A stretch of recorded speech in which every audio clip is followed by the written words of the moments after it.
Drill 101, and I'm just going to just briefly state what I have been involved in. It's not the college level. It actually was at the high school level, where I was 12 and a half years at two different high schools, and we actually taught at the first high school, the first 10 years.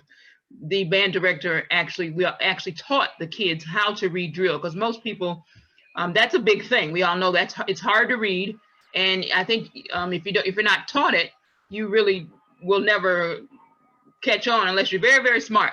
But we kind of would have sessions during band camp, literally sit the band down in the stands with the guard, and just kind of give everybody their drill sheets and literally teach them how to read the drill, because it's a bunch of dots on paper, and people don't understand those dots unless you actually go over that with them. So after saying that, I'm going to ask anybody, you all can jump in and just take it away from there, whoever would like to do so.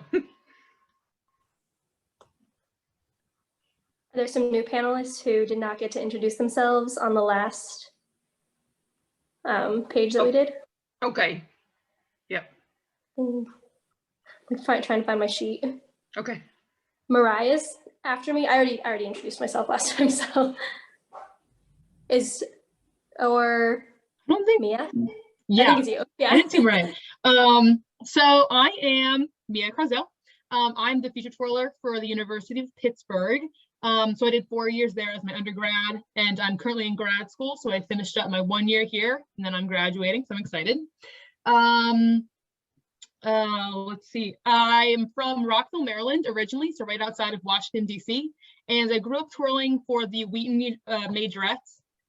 So that was a competitive childhood. I did a lot of competition twirling. I had no band experience coming into Pitt. So I felt embarrassed at points because I've watched football games before.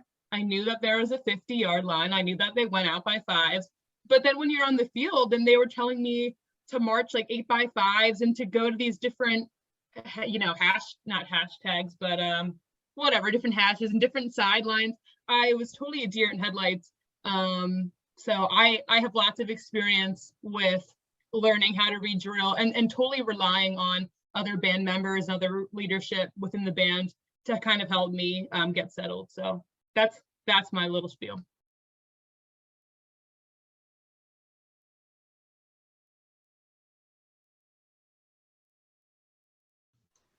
Hi, I'm Tiana Selby. I'm from Rutgers University. I'm the feature twirler at Rutgers University, along with my sister, Christiana Selby, who is the other feature twirler at Rutgers University. I just recently graduated. This last fall was my last semester at Rutgers University. I finished grad school, and now I'm a high school biology teacher. I majored in biology for my undergrad and biological science education for my grad school at Rutgers.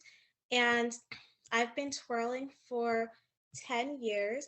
I twirled competitively in high school, and I also twirled for my high school, but twirlers were not a part of the marching band for my high school, so I also never previously had experience reading drill until I got to Rutgers University. So I worked with the band director and the previous feature twirler who twirled the first 2 years that I was there. She really helped me a lot in gaining experience on how to read drill.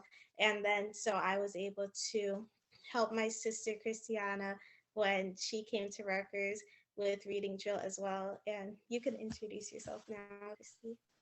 Hi, I'm Christiana Selby. So I'm a senior at Rutgers, and I'm also the feature twirler. And I've been twirling for about 9 years. And as Tiana was talking about, that she was the one who really taught me how to understand the drill. And we did that over band camp, and she taught me the basics of the drill. And I've been doing that for 4 years at Rutgers.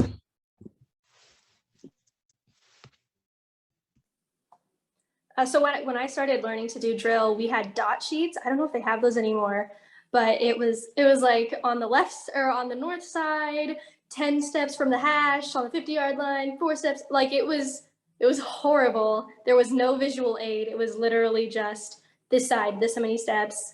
But one side kept going on. So like that was high school. And then when I got to ASU, they printed out the pictures for us. So the band members still had the dot sheets with just the words, but we got the pictures and we would highlight our dots on the thing so that we knew who got to go where, and we would have one twirler who had it and we would all just look at her page. But now I know that there's that UDB app. And so the drill is loaded onto there and you can customize that app to just show you where to go. It is like, on one hand, I'm like, oh, you guys get handheld now, but I mean, why not? Why not? So that's pretty cool.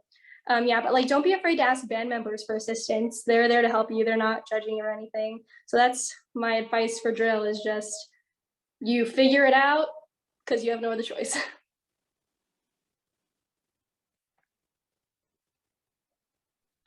Going off of that, actually, my little fun fact is the UDB app was created by one of our band members at Pitt like 3 years ago. His name's Marcus. He's a very cool guy. He is making bank off of the UDB app. I know, it like changed our lives. So at Pitt, so I'm the feature twirler, but in addition, we have a team of 20 girls. It's like our biggest team we've ever had. And we have a coach.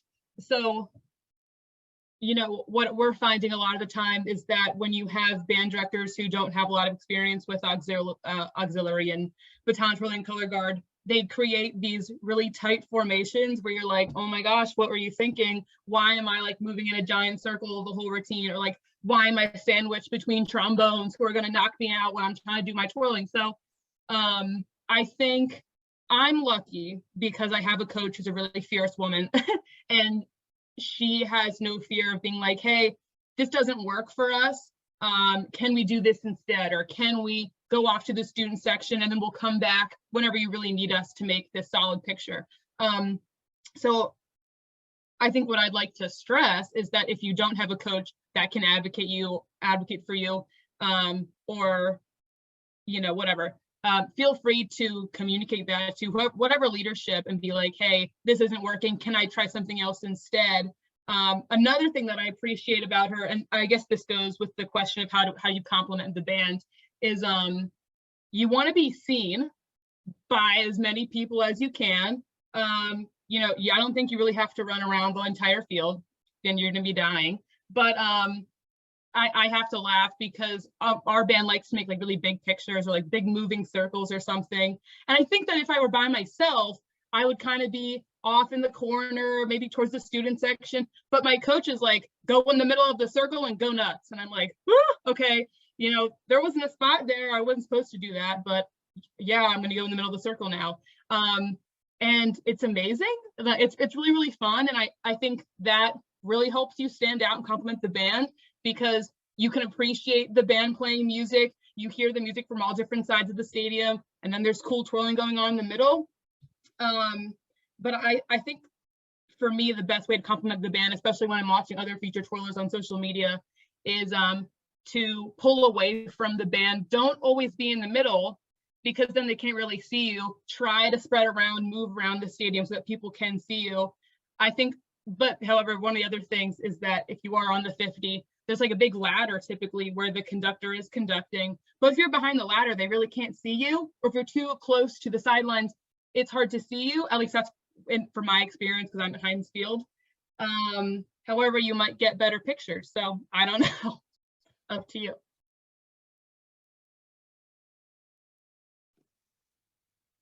Talking about that too is it really depends on your band director. So like it's really cool that you have to test your freedoms, I guess is what I'm saying. So for our twirlers, it's very much when you're learning the drill, okay, this is where you're supposed to go. But it's very much like band members are here. Oh, I'm opposite. Okay, band members are here, and then it does like a little arch. Use all the space that you're given in that thing. And so what I tell my twirlers is if like you're looking forward and you're in an arch and there's band members in front of you, back up so that they're not hiding you, and try to avoid doing ground rolls behind band members. They can't see you doing that. And then really like pull from your show twirls, pull from your rhythmics. Like that's kind of the vibe of how it is. Throw it high and make it a show twirl, because it's not, I mean, and again, it depends on what your band is playing. Is your band playing pop songs, or are they doing a like veterans show? Because then you could pull from extra. You can do marches. People love that. It gets nostalgic for them. So it just, talk with your band director and see what they're willing to do. Because some band directors, they really want you to stay, but just test your freedoms. Figure out what you're allowed to do. Use your space. And yeah, don't be afraid. Just to add on, at Rutgers University, we also use the UDB app, and we have specific spots on the field where we have to go that the band director writes us in with, but we do have a lot of freedom in terms of choreography and what we are doing on the field. As featured twirlers, we're able to choreograph our own routines and what we're doing. So something else to think about is when you're being choreographed in the into the drill and into the field, thinking about what type of visuals the band is doing around you. I know at one point this year for one of the shows that we did, my sister Christiana, she was in the middle of a big circle that they had on the field, and the band would move closer and far apart, but she would stay in the circle during that part. And so based on the music, she was able to have a lot of highlight parts where there would be big parts of the music where she could do big tricks. And then there's also parts of the show where they choreograph us closer together on the field rather than on opposite parts of the field. So if you're at a school with another featured twirler, so at our school we have 2 of us, you have to think about choreographing not only for yourself and what you're doing that looks good during that part of the show, but also if you're close to another featured twirler, you might think maybe you can do some parts together, like a duet part, and choreograph some, duet work and partner work so that the audience can see some of that too if you're with another featured twirler. And if you're close together on the field, you might want to choreograph something together rather than 2 separate things if you're that close to each other. So that's something else to think about. And going off of that, also with the band, you can think about if the band's traveling. So during one of our halftime shows, the band was doing a slower section in the music and they were traveling. So we choreographed a traveling series going in the same direction as the band. And then also the band traveled back. So it complemented the band well that we were doing the same direction movement, but twirling along with it.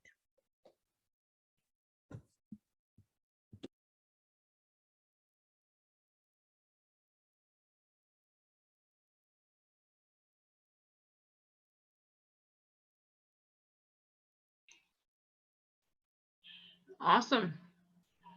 Anyone else have anything else to add in regards to either one of the subjects, reading drill or complementing the band? I just had a question. Okay. So what would be your advice on the best way to be traveling if you only have a certain amount of counts, but you have to get from one spot to the next in a quick amount of time? What's your best advice on getting there while also making it look graceful or fitting in with the band?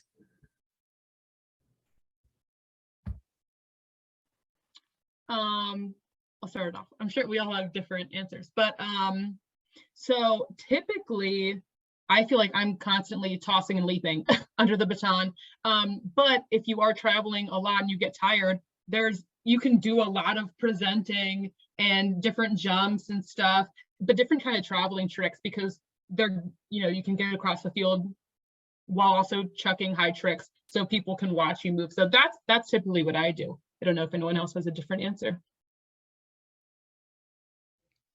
I like doing, if you like to do acrobatic tricks, I like doing walkovers because I feel like that gets you across quickly, like a toss, leap walkover or something, or a lot of leaps, like Via said. I really like doing leaps as well. And I also like doing, sometimes you can do contact material while you're traveling and walking. So I do that sometimes as well.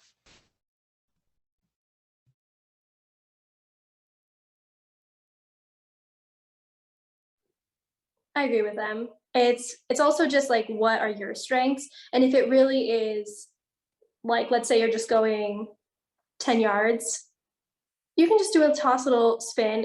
You don't always have to be throwing things high too. Like I really am a fan of, especially if you're going through band members, of really leaning on the dancier part of your skills so that you don't have to worry about throwing it too far, throwing it too short. So just figure out what's comfortable for you, and then you can just pull from a well of options.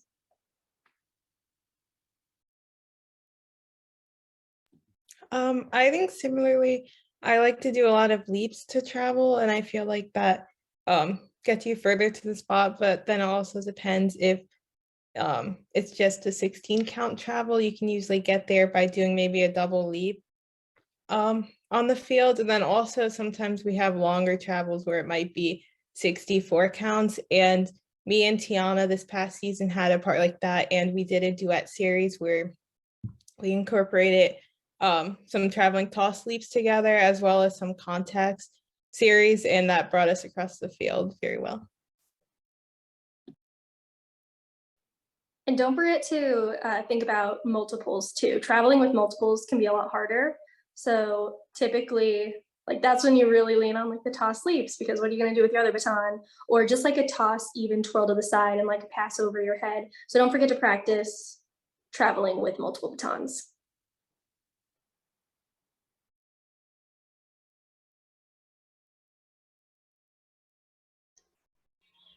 Awesome. Any other questions? Or any other comments from anyone?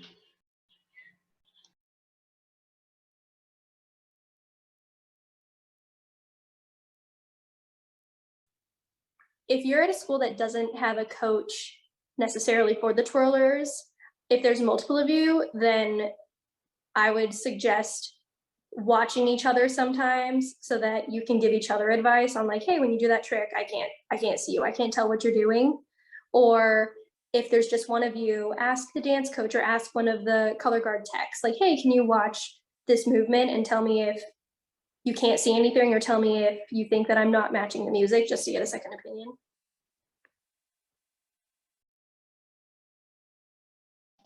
That was awesome advice. Anyone else have any other helpful hints or advice, or are there any other questions for the panelists?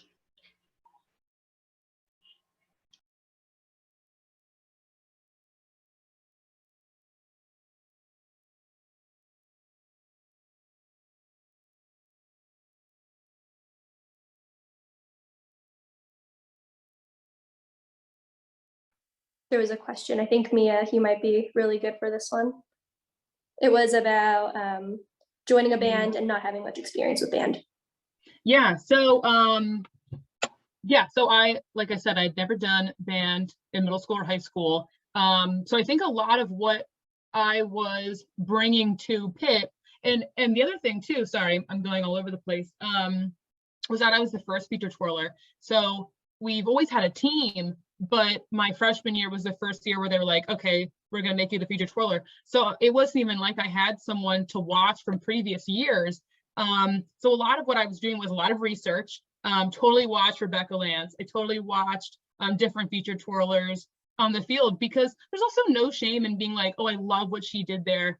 I'm gonna try to do that my own way. And so I asked a lot of questions. Luckily, again, growing up on a team, I had different twirlers that I could ask. For example, I grew up with Lexi Duda, who twirled for Maryland. And I was like, Lexi, can you give me some traveling tricks, or like, you know, what's something that the crowd really enjoys? And so that was just like the choreography part of it. I was totally pulling from my solo, my two baton, team sections, freestyle movements, you know, stuff like that. But in terms of reading drill and even just being a part of such a big organization and so many people with so many different skills, like, I mean, I have no idea how to read music. I didn't even know what some of the instruments were that I was marching next to. I didn't know what a mellophone was. So I think my biggest advice in that point of view would be to talk to as many people as you can. That's my favorite part of bands. Obviously I love performing, obviously I love twirling, but asking people questions, because I think the reality of it is, especially when you are a freshman or you're new to band, you're new to twirling, you want to make friends and you want to build relationships. And the more relationships you build by asking questions and being honest with yourself and others, it's just going to make your experience better. But yeah, so I'm trying to think. Yeah, I had no band experience, but overall, I would say I watched a lot of videos. I asked a lot of questions.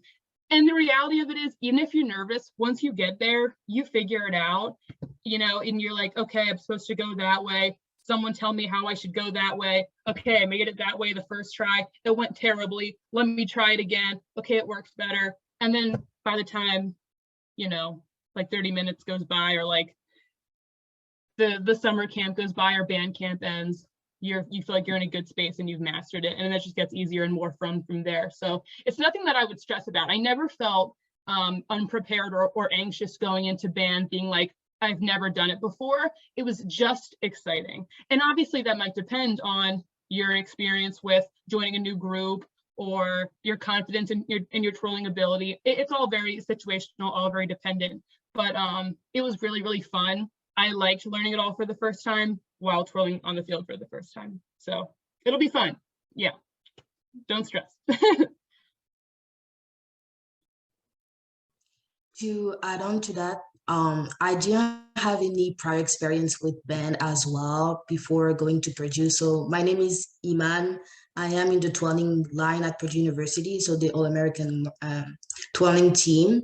And before going to Purdue, I did my high school in France, and I didn't even know what a marching band was. So I learned everything during band camp, and I strongly relied on my fellow teammates and also the coach.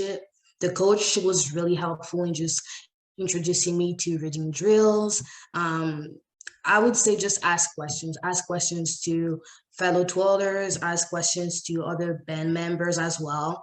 Don't be like ashamed. It's just also a way to bond, as Mia said, but it's not a big deal, a big disadvantage to not know prior to coming. Just know that it's a learning experience, and it can be fun to just, you know, socialize while you try to learn what being in the marching band is.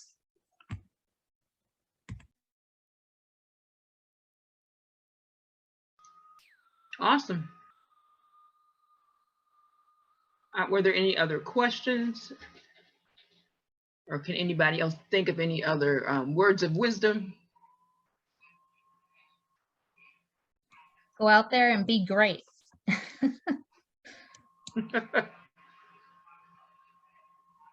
Something else that I could add is that when you're on the field for band the first time, especially if you might have only done competition previously or might have not been in marching band during high school, is thinking about the types of tricks that you do on the field during marching band in college versus what you would do at competition. You don't necessarily need to put your most risky tricks on the field because the audience doesn't really necessarily know baton twirling like that. You just want to be doing what you're most comfortable with and what you're able to do that's big and flashy, but without it being risky of you keep dropping it or anything like that. You want to really keep it clean. Like, I feel like cleanness is important in doing the tricks that you're most comfortable with, rather than like the risk-taking tricks that you might do at like competition. You want to just make sure you're really just being clean and flashy and doing things that you're comfortable with, if you have like the freedom to choreograph your own stuff. I would also add that it's helpful to, after you ask questions and understand how the band, like if they do drill, it's helpful to go on the drill app by yourself and learn it on the field before entering it with the band. So that way you have an idea of the general movements you're going to be doing. So then that way, when you do the drill with the band, it might be a lot easier, and you have more of an understanding of how the drill would work when you add your baton in and everything.